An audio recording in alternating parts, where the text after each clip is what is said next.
Welcome back to the weekend with Anthony Opperman. The Andy Griffith theme is playing, so that means it's time to talk some fishing.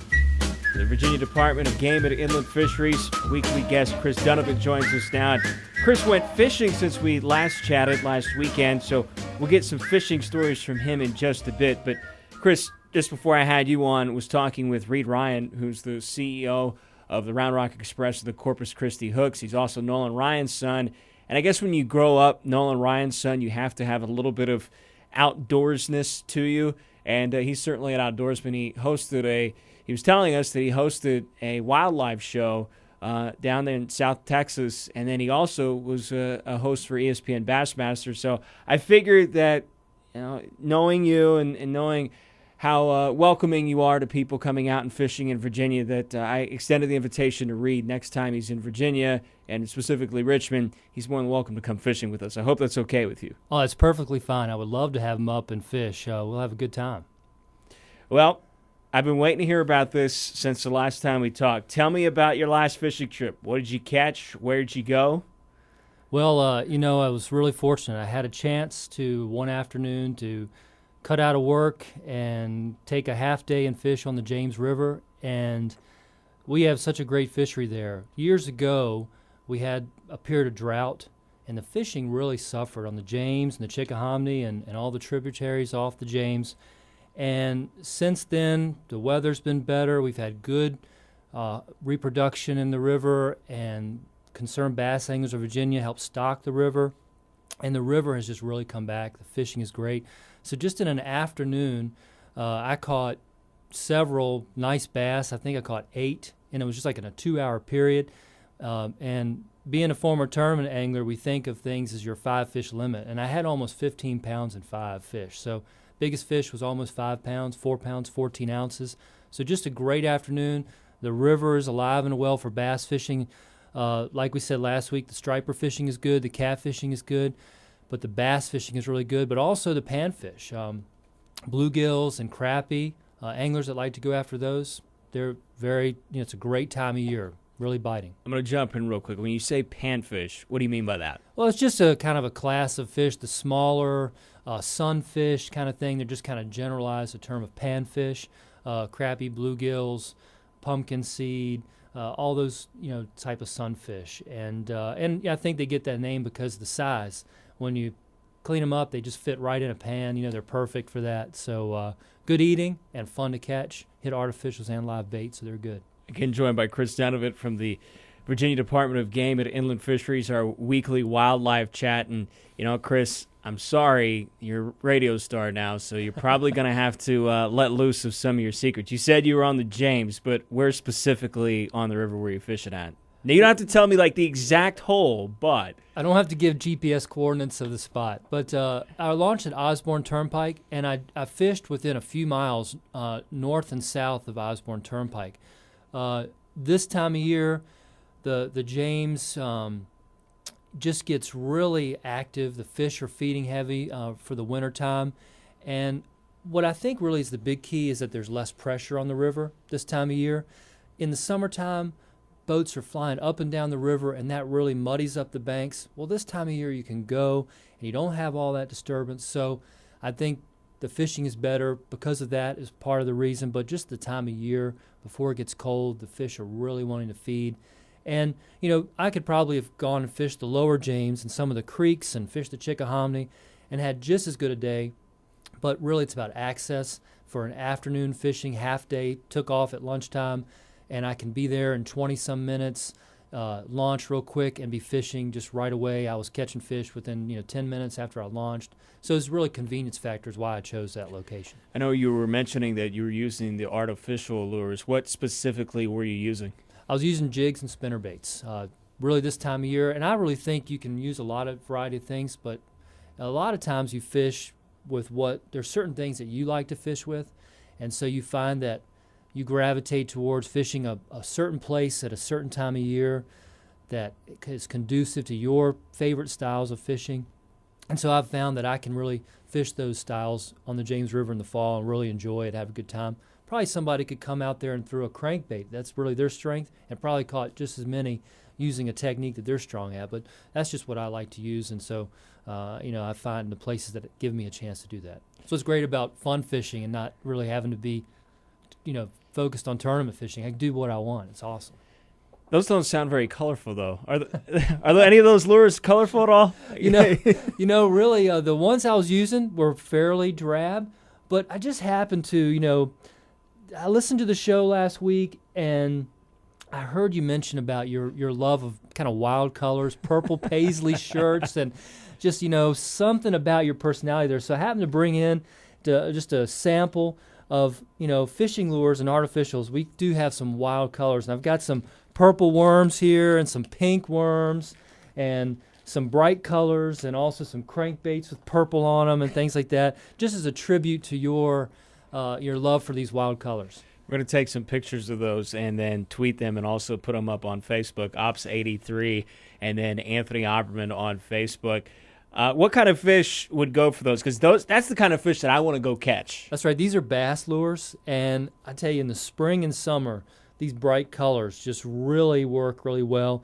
This time of year, more using the natural colors, but for some reason in the summertime and the spring when the water's warming up and the grass is coming out and the fish are just really active, these bright colors really do well.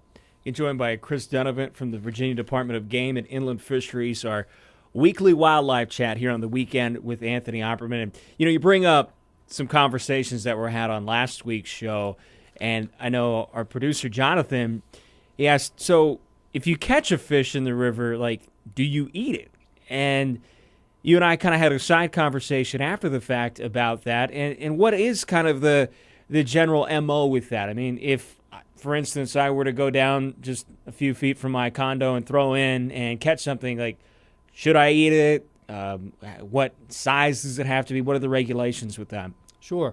It's really kind of two schools of thought. Some people fish for sport, and they just go out and they enjoy being out in the water. They enjoy fooling the fish and feeling the fight and the thrill of getting them in the boat, and that's the reward. And so they just throw them back, release them. When you catch a fish, you can release them. They'll live. They'll thrive. They can survive and be caught again and live. But others, of course, will fish for food, and the fish they catch they want to keep. So it's important, if you are going to fish, to keep some of those. First thing you want to do is check our fishing regulations. Every year we publish a fishing regulations digest that has all the length limits and the creel limits, meaning how many fish you can keep at each body of water for a particular species. So you want to check with that, make sure you're within the law. And you can also go to our website and look at these regulations, or our new Hunt Fish VA app, available for iPhone and iPods, soon to be available for Android. But the fishing regulations are right on that free app, and all kinds of great stuff. Fish identification you can see right there on your phone. So a lot of neat things with that. But check those regulations. You may also want to go to the health department's website. We have a link to that from our website to check any health advisories, just to make sure that they may make recommendations for keeping only a certain number of fish. And we recommend, if that is the case, keeping some of the younger, smaller fish. They haven't been in the system as long, so whatever pollutants are in the water, they haven't absorbed them as that much. Also, too, there's certain ways you can prepare the fish that helps to, so like you can fillet them and take the skin off. A lot of times those toxins absorb into the skin and the fatty tissue. You can pull that away from the fish. You can cook them on a grill or on a rack, so some of the fatty juices drain away, and that will help to drain away some of those toxins. And but these things are, in general, small amounts, and if you stay within the guidelines of the advisory, you're fine. That's what they're there for. But so it's good to check on those things before you go fishing. Before we talk more about cooking and preparing fish, I do want to get your take. What's your preference when you go out fishing? Do you typically fish just for sport, catch and release, or are you a guy that likes to keep a few? Primarily, I fish for sport, But I do like to put some fish in the freezer or take some. The best way is to catch them, clean them, and eat them that night when they're fresh. They taste the best when you do that. So, but I'll keep some stripers during the season. When like right now, you can keep stripers on the James River. I believe it's 18 to 28 inches. You can keep 2 a day. And I'll keep some crappie sometimes. If I go saltwater fishing, we'll keep some of those. I love Spanish mackerel. But the important thing is I want to only keep what I'm going to eat. And so that's an encouragement, just to make sure.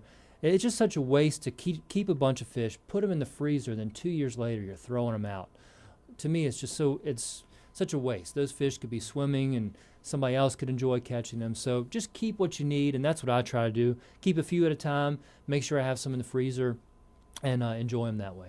All right, well, now to the important part. What's your favorite way to cook? Like, for instance, some of these stripers or crappie that you catch, what's your favorite way to prepare them? I love to fillet them, and I love to pan fry them. And so what I'll do is I'll dip them in some House Autry breading mix. It's so good, so tasty, and I just put a little bit of oil in a skillet and just pan fry them. It doesn't take 5-10 minutes to pan fry them, sear them on both sides, and it is just, when they're fresh and they're like that, it is so good. It's like eating candy. I'd rather eat that than cake. It's so good sometimes. They're really great way to eat them. Can't wait for the next cookout at the Dunnavant household. That should right. be good. And Chris Dunnavant from the Department of Game and Inland Fisheries, our weekly wildlife conversation. And Chris, we brought up places to access these regulations in terms of the size of fish and stuff that you can catch. You mentioned the website. What is that again, just so folks can check it out? Our website is www.huntfishva.com, www.huntfishva.com. And if you have a smartphone, you can go to your app store. There it is. It's free. You can just do a search. I did mine. I just recently got an iPhone, and I did it very quickly, did a search, typed in DGIF, popped right up, downloaded in seconds, and I've got all these great all these great features right at my fingertips when I'm on the water. And the smartphones are great because you're out there in the water, you can pull up Google Maps and look at satellite imagery. So if you're thinking like, hey, how far does this creek go back, or what's back there? Should I spend the time to go back there? And you can pull it right up on the satellite and get a real image of it, and really save you a lot of time. So many neat things you can do with them. That's awesome. Almost makes you wonder how you did it before it existed. No doubt. I mean, the technology now, the depth finders, we have imaging that underwater imaging that presents like a photographic image underwater, not just a 2D kind of display of what the bottom is. You're actually, it's amazing what you can see underwater and what we can do with our electronics. And with all that, it does help fishing, but you still have to trick that fish into biting that lure. So finding them is a big part of it, but it still takes the angler, and it still is a challenge. You can see them all in the depth finder and see them down there, and they still won't bite. So it's not like it's totally cheating. It's still a challenge. Chris Dunnavant from the Department of Game and Inland Fisheries, our weekly wildlife conversation here on the Weekend with Anthony Opperman. Chris, as always the case, goes by so fast. We're almost out of time. But before I let you go, if I wanted to throw in down by Rockets Landing this weekend, what would I potentially be catching? Well, again, this time of year, it's the stripers and the catfish primarily. And, those stripers will hit rattle traps. You can troll with minnow plugs for them, and maybe some topwater action. The catfish, of course, go out and get you a cast net and catch some fresh shad and use that, and you'll be in business. That's a good time of year to do that. Chris, enjoyed as always. Thank you for taking the time. Look forward to catching up again next week. Thanks for having me.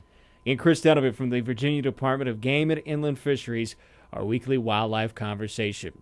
When we come back, we'll tell you what games to watch this week. My TCU Horned Frogs in action taking on the Boise State Broncos on the blue turf. I'll tell you what I'm going to have for lunch that day to watch the game.